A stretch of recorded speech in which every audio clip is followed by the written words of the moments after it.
Imam Al-Ghazali, sebuah nama yang tidak asing di telinga kaum muslimin, yaitu seorang tokoh ulama terkemuka dalam kancah filsafat dan tasawuf. Beliau memiliki pengaruh dan pemikiran yang telah menyebar ke seantero dunia Islam. Nama beliau banyak ditemukan di berbagai literatur, baik literatur klasik maupun literatur modern. Imam Al-Ghazali juga merupakan salah satu tokoh pendidikan Islam yang telah memberikan kontribusi besar dalam pengembangan pendidikan Islam, terutama dalam kaitannya dengan pendidikan akhlak. Ironisnya, sejarah dan perjalanan hidupnya masih terasa asing. Berikut adalah sebagian sisi kehidupannya, sehingga setiap kaum muslimin yang mengikutinya hendaknya mengambil hikmah dari sejarah hidup beliau.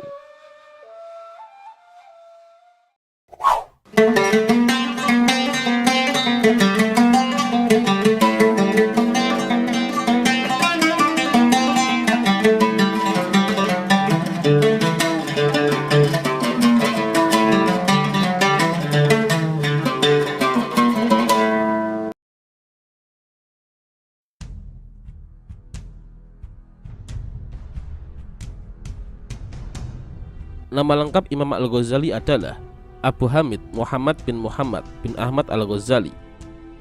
Beliau dilahirkan di Ghozalah, sebuah daerah di kota Tus, wilayah Khorasan, yang saat ini merupakan bagian dari negara Iran. Beliau dilahirkan pada tahun 450 Hijriah atau bertepatan tahun 1059 Masehi, 3 tahun setelah dinasti Saljuk mengambil alih kekuasaan di Baghdad. Imam Al-Ghazali memiliki gelar Hujatul Islam Zainuddin At-Tusi Asy-Syafi'i.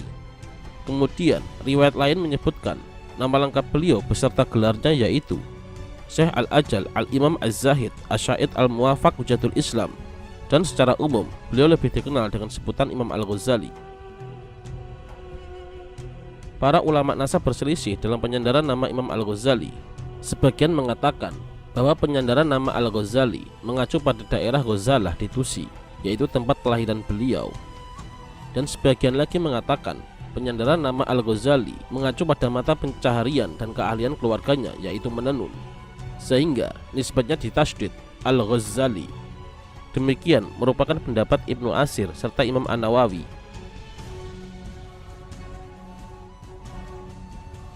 Tidak banyak informasi yang ditemukan mengenai keluarga Imam Al-Ghazali. Beberapa penulis menyatakan bahwa keluarga Imam Al-Ghazali adalah keturunan Persia. Kemudian, Imam Al-Ghazali sendiri pernah menceritakan bahwa ayahnya adalah seorang fakir dan hanya bekerja sebagai pemintal wol. Dahulu, sang ayah tidak sempat belajar menulis dan ia sangat menyesali keadaan ini. Dan karena itu, sebagai gantinya, ia berharap besar kepada anak-anaknya agar bisa belajar dengan baik dengan berapapun biaya yang harus dikeluarkan untuk itu. Ayah Imam Al-Ghazali adalah seorang yang sederhana pola hidupnya, pekerja keras dan pedagang yang sabar. Walaupun dalam hal ekonomi hidupnya amat bersahaja dan sederhana, namun sang ayah adalah seorang yang soleh, aktif mendengarkan pengajian para fuqaha dan ikut bersama sesuai dengan kemampuannya untuk berpartisipasi menghidupkan majelis tersebut.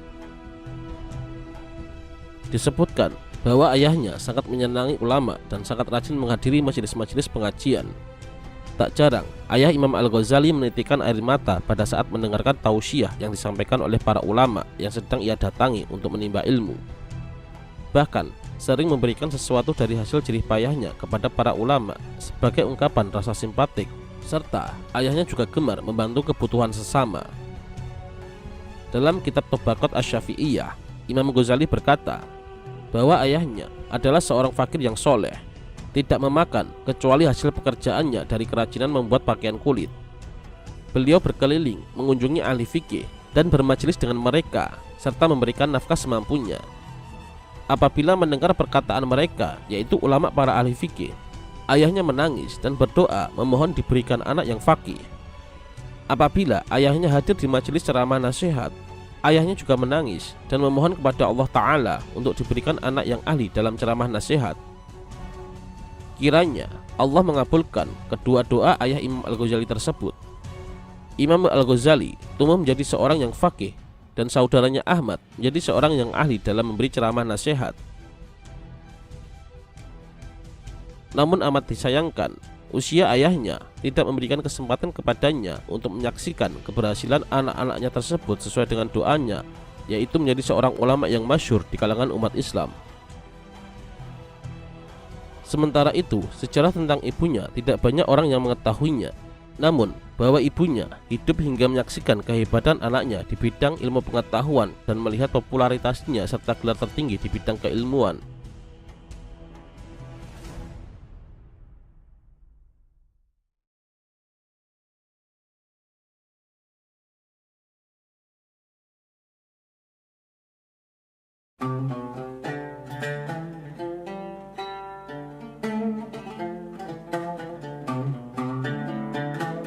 Imam Al-Ghazali sejak kecil dikenal sebagai seorang pribadi yang cinta terhadap ilmu pengetahuan.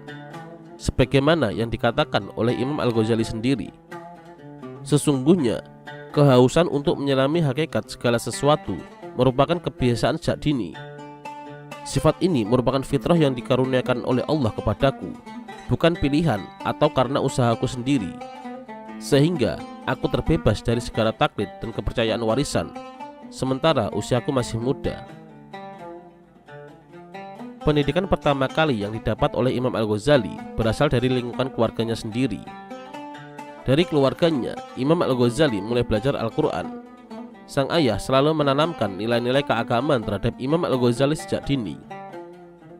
Kemudian, menjelang ayah Imam Al-Ghazali wafat, ayahnya menitipkan Imam Al-Ghazali beserta adiknya Ahmad kepada seorang sufi yang bernama Ahmad ibnu Muhammad Al-Radiskani, yang mana sufi ini adalah sahabat ayahnya sendiri. Ayahnya juga menitipkan sedikit harta kepada sufi tersebut, seraya memberikan sebuah wasiat. Saya sangat menyesal karena tidak belajar menulis. Saya berharap untuk mendapatkan apa yang tidak saya peroleh itu melalui dua putraku ini.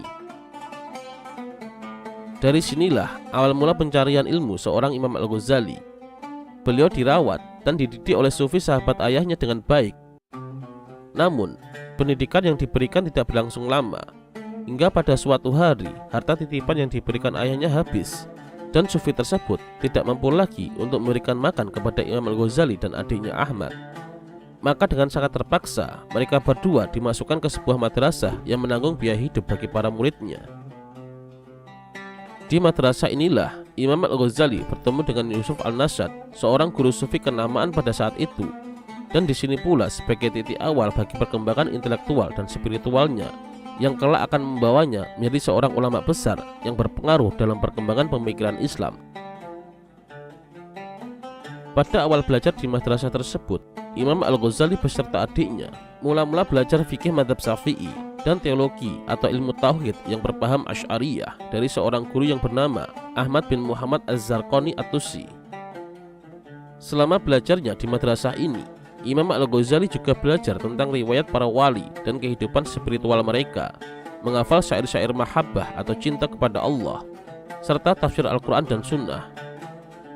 Dengan penuh ketekunan, Imam Al-Ghazali belajar kepada gurunya, sehingga perkembangan intelektual dan spiritual Imam Al-Ghazali tumbuh dengan sangat pesat.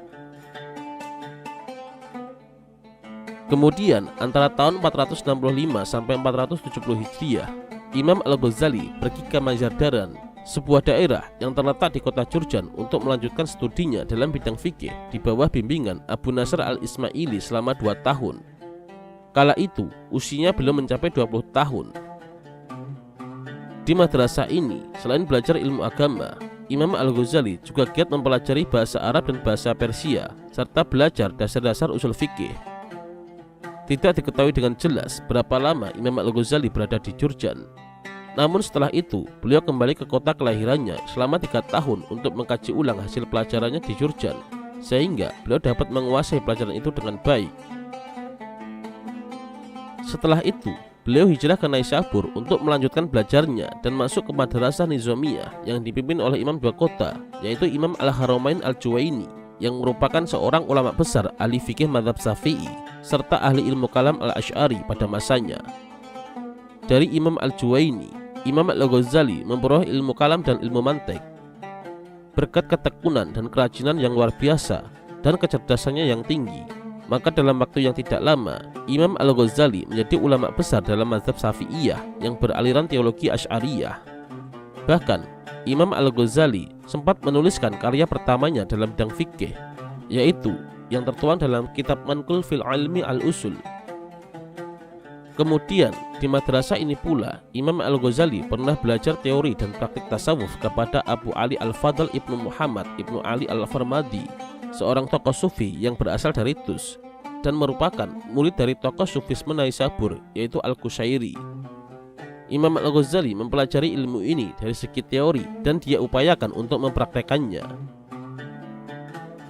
Dengan demikian, selama Imam Al-Ghazali di Madrasah Nizamiyah Naisabur, beliau benar-benar menjadi seorang intelektual dengan menguasai berbagai bidang ilmu pengetahuan yang berkembang kala itu, terutama persoalan madzhab-madzhab, yaitu perbedaan pendapatnya, perbantahannya, teologinya, usul fikihnya, logikanya, dan filsafat maupun hal-hal yang berkaitan dengannya, serta menguasai berbagai pendapat cabang ilmu tersebut. Ditambah pula dengan kemampuannya dalam mendiskusikannya bersama para intelektual lainnya, serta menuliskannya dalam bentuk karya tulis ilmiah. Bahkan karena kecerdasannya, Imam Al-Ghazali digelari gurunya Imam Al-Juwaini dengan sebutan Bahr Al-Mughriq, yaitu samudra yang menenggelamkan. Karena prestasinya tersebut, dengan tidak ragu Imam Haramain Al-Juwaini mengangkatnya sebagai guru atau dosen di berbagai fakultas pada Madrasah Nizamiyah Naisabur. Bahkan Imam Al-Ghazali sering menggantikan gurunya dikala gurunya berhalangan hadir, baik untuk mewakilinya dalam memimpin ataupun menggantikannya dalam mengajar.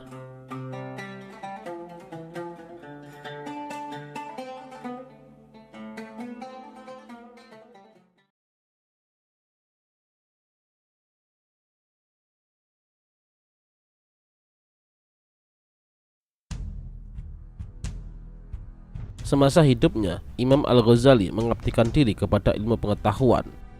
Berkat kecerdasannya, pada usia yang tergolong masih muda, yaitu 25 tahun, Imam Al-Ghazali diangkat menjadi dosen di Madrasah Nizamiyah.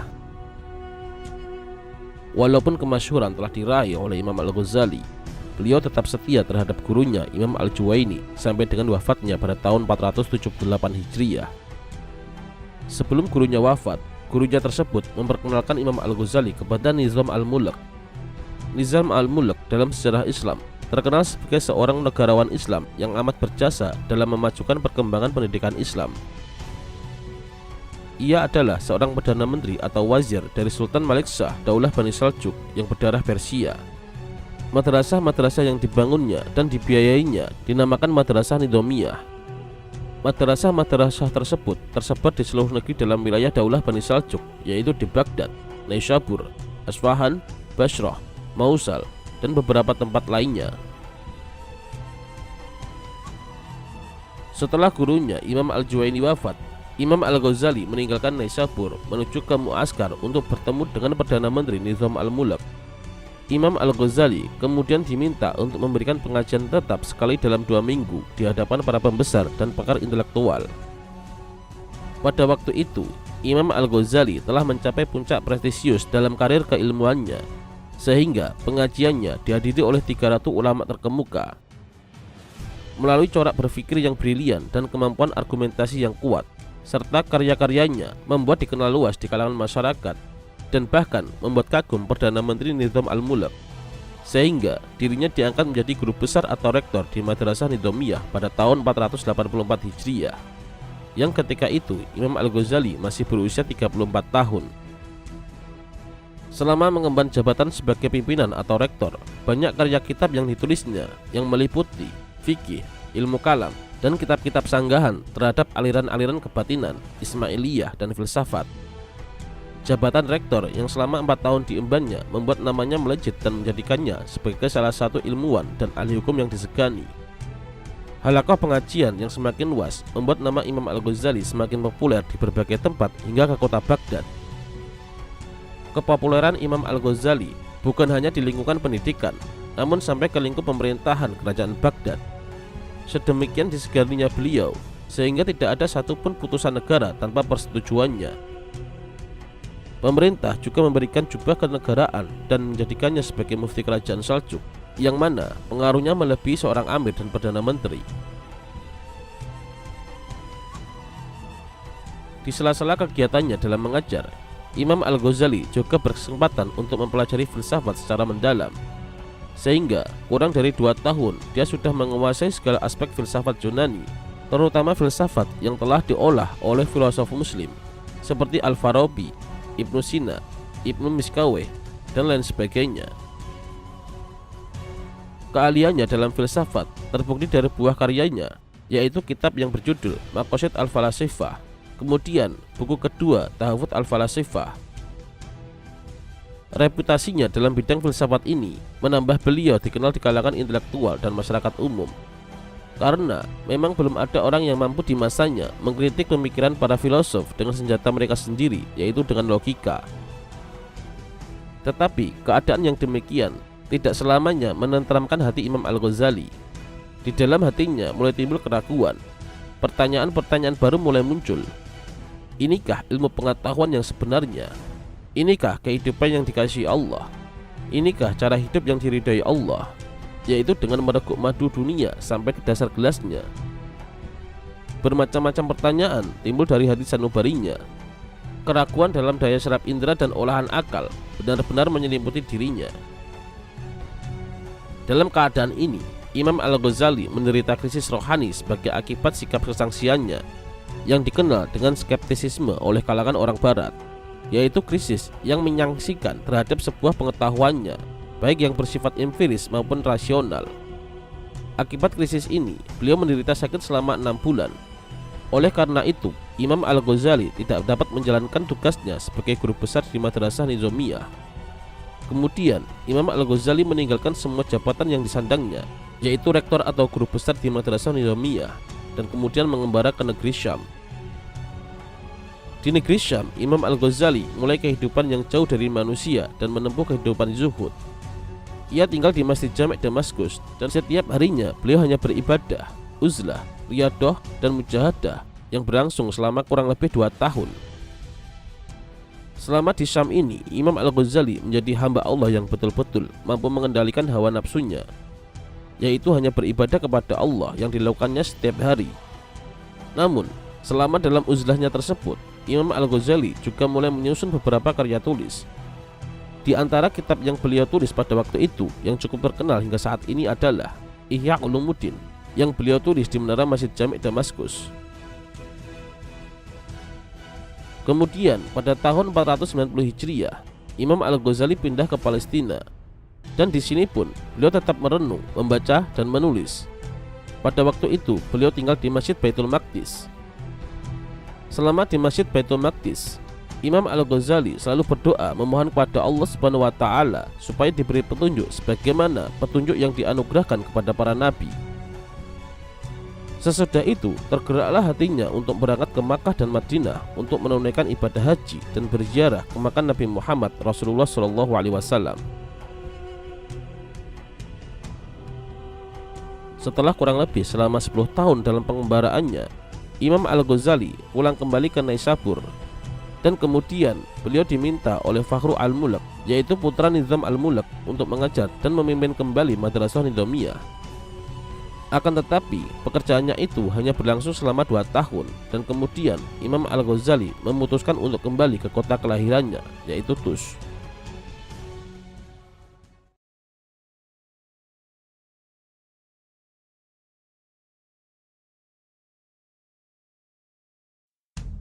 Pemikiran seseorang biasanya juga dipengaruhi oleh lingkungan. Begitu juga dengan Imam Al-Ghazali yang lahir pada abad ke-11 Masehi, yang corak pemikirannya juga dipengaruhi oleh keadaan lingkungan sekitarnya pada saat itu. Pada waktu itu, keadaan politik di Timur Tengah, yakni pada abad ke-11 Masehi, sedang kurang kondusif. Hal ini ditandai dengan terpecahnya peta perpolitikan dalam wilayah Daulah Abbasiyah 3 tahun sebelum Imam Al-Ghazali lahir, yaitu pada tahun 1055 Masehi.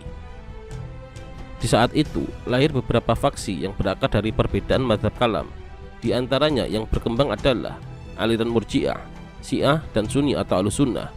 Dan terjadi konflik di antara 2 kelompok besar mazhab tersebut, yaitu antara Syiah dan Ahlussunnah. Kemudian, pada saat Daulah Abbasiyah dikuasai oleh dinasti Saljuk yang berpaham Sunni atau Ahlussunnah, Sultan sangat memperhatikan peningkatan keilmuan warga negara dan memperbaiki pemikiran umat Islam. Peningkatan dan perubahan tersebut ditandai dengan berdirinya Madrasah Nizamiyah yang paling dikenal pada masanya. Situasi sosial politik seperti tersebut ditambah dengan corak keilmuan Imam Al-Ghazali yang tidak hanya dikenal ahli dalam satu cabang ilmu, melainkan meliputi sederetan cabang ilmu pengetahuan, yaitu ilmu fikih, ilmu usul, ilmu akhlak, ilmu tarbiyah, ilmu jiwa, ilmu ekonomi, bahkan juga dikenal sebagai sosok ulama sufi, membuat Imam Al-Ghazali disegani dan diterima oleh para pejabat negara serta para ulama lainnya. Selain itu, corak pemikiran Imam Al-Ghazali sangat bernuansa etika dan adab politik. Pemikirannya yang cukup menarik adalah tentang teorinya bagaimana cara menjalankan sebuah sistem kenegaraan yang mempertimbangkan moralitas untuk kemaslahatan bersama, yaitu pemimpin yang mempunyai integritas tinggi dengan ditopang kekuatan moral yang sesuai dengan beberapa kriteria yang dianggap ideal oleh Imam Al-Ghazali. Selain terjadi kekacauan politik, di saat itu juga terjadi perdebatan antara filosof dan para teolog dalam menafsirkan ajaran-ajaran agama. Menurut Imam Al-Ghazali, pada saat itu para teolog juga meminjam metode filosof untuk menjelaskan ajaran agama, dan para filosof banyak yang melupakan ilmu-ilmu agama dan lebih menyukai ilmu-ilmu eksak seperti astronomi, fisika, kimia, matematika, dan ilmu eksak lainnya. Hal inilah yang menjadi alasan Imam Al-Ghazali menulis kitab Ihya Ulumuddin, yaitu menghidupkan ilmu-ilmu agama, yang di kemudian hari hingga saat ini mendapatkan perhatian besar dari kalangan ulama atau ilmuwan dan dijadikan buku standar tentang akhlak. Pada saat itu pula terjadi gejolak yang berkecamuk di dalam diri para filosof, sehingga membawa para filosof ini berpikir bebas dan mengakibatkan banyak orang meninggalkan ibadah. Dengan gejolak yang melanda para filosof ini, akhirnya Imam Al-Ghazali menulis kitab Tahafut Al-Falasifah atau kekacauan para filosof. Isi kitab ini lebih banyak menyerang para filosof tentang kerancuan berpikir para filosof. Namun, sebelum Imam Al-Ghazali menulis kitab Tahafut Al-Falasifah, terlebih dahulu Imam Al-Ghazali mengumpulkan bahan-bahan atau teori-teori filsafat yang akan beliau kritik dalam kitab Tahafut Al-Falasifah. Teori-teori tersebut kemudian dihimpun oleh Imam Al-Ghazali dalam sebuah kitab yang berjudul Maqasid Al-Falasifah atau Maksud Ahli Filsafat.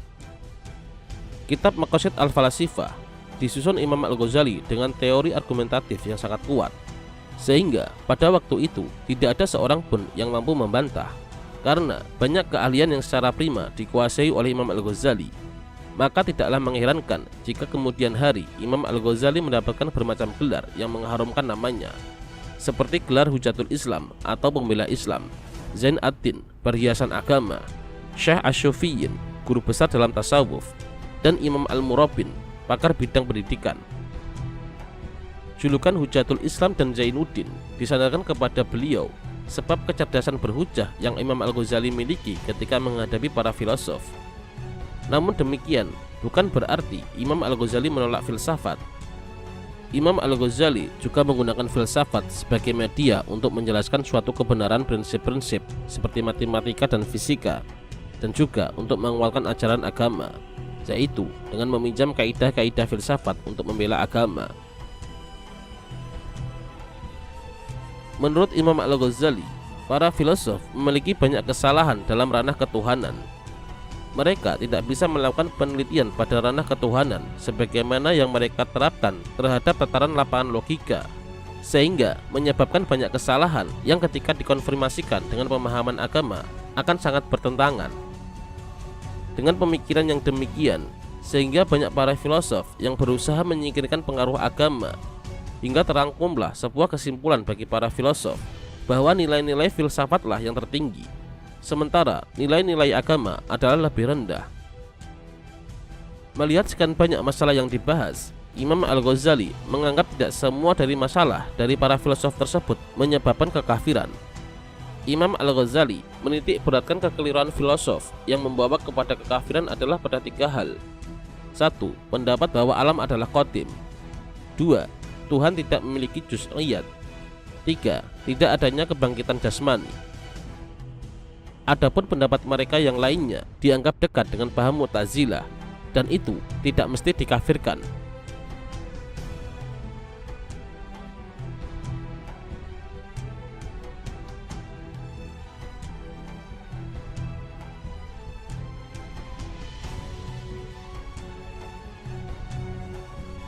Imam Al-Ghazali adalah seorang pemikir Islam yang dalam ilmunya dan mempunyai nafas panjang dalam karangan-karangannya. Puluhan kitab telah ditulisnya yang meliputi berbagai ilmu, antara lain teologi Islam, hukum Islam, tasawuf, tafsir, akhlak, dan adab kesopanan, kemudian autobiografi. Sebagian besar kitab-kitab karya tulisnya tersebut ditulis dalam bahasa Arab dan sebagian lainnya ditulis dalam bahasa Persia. Hasil karya tulisnya tersebut tidak sedikit diterjemahkan oleh ulama setelahnya ke dalam berbagai bahasa di belahan dunia ini. Bahkan banyak ilmuwan non-Islam yang menerjemahkannya ke dalam berbagai bahasa di Eropa. Karena luasnya pengetahuan Imam Al-Ghazali, maka sangat sulit untuk menentukan bidang dan spesialisasi ilmu apa yang dikuasainya. Hampir semua aspek keagamaan dikajinya. Di perguruan tinggi Nizamiyah, Imam Al-Ghazali banyak mengajarkan tentang ilmu fikih Imam Syafi'i karena beliau adalah pengikut mazhab Syafi'i dalam bidang fikih. Tetapi Imam Al-Ghazali juga mendalami bidang-bidang yang lain. Oleh karena itu, menetapkan Imam Al-Ghazali sebagai tokoh dalam satu bidang atau satu segi tentulah tidak adil. Sehingga sangat tepat sekali jika gelar Hujatul Islam beliau sandang dengan pertimbangan Imam Al-Ghazali mempunyai keahlian atau kualifikasi dimensional. Kitab atau karyanya yang terbesar adalah Kitab Ihya Ulumuddin, yang artinya menghidupkan ilmu-ilmu agama, yang ditulisnya selama beberapa tahun dalam keadaan berpindah-pindah dari negeri Syam, Yerusalem, Hijaz, dan Tus. Kitab ini berisi panduan yang indah antara fikih, tasawuf, dan filsafat. Bahkan karyanya ini bukan hanya terkenal di kalangan kaum muslimin, tetapi juga di kalangan dunia barat dan luar Islam. Adapun kitab-kitab karya Imam Al-Ghazali diantaranya adalah dalam bidang filsafat, antara lain Maqasidul Falasifah, Tahafutul Falasifah, Al-Ma'ariful Aqliyah, Mi'yarul Ilmi. Dalam bidang ilmu kalam, antara lain Al-Iqtisad fil Iqtisad, Ar-Risalatul Qudsiyah, Qawaidul Aqaid, Iljamul Awam Ilimul Kalam. Dalam bidang fikih dan usul fikih, yaitu Al-Wajiz, Al-Wasit, Al-Basit, Al-Mustafa. Dalam bidang tasawuf atau akhlak, antara lain Ihya Ulumuddin, Al-Munqidh Minad Dhalal, Minhajul Abidin, Mizanul Amal, Kimiya'us Sa'adah, Miskatul Anwar, Ar-Risalatul Laduniyah, Bidayatul Hidayah, Al-Adab Fiddin, Al-Arba'in fi Usuluddin. Dalam bidang-bidang lain, antara lain Yaqutut Ta'wil fi Tafsir Tanzil, Jawahirul Quran, Al-Mustadhir, Hujjatul Haq, Mufassalul Khilaf, Ad-Daraj, Al-Qistalul Mustaqim, Fatihahul Ulum, At-Tibrul Masbuk fi Nasihatil Muluk, Sulukus Sultanah.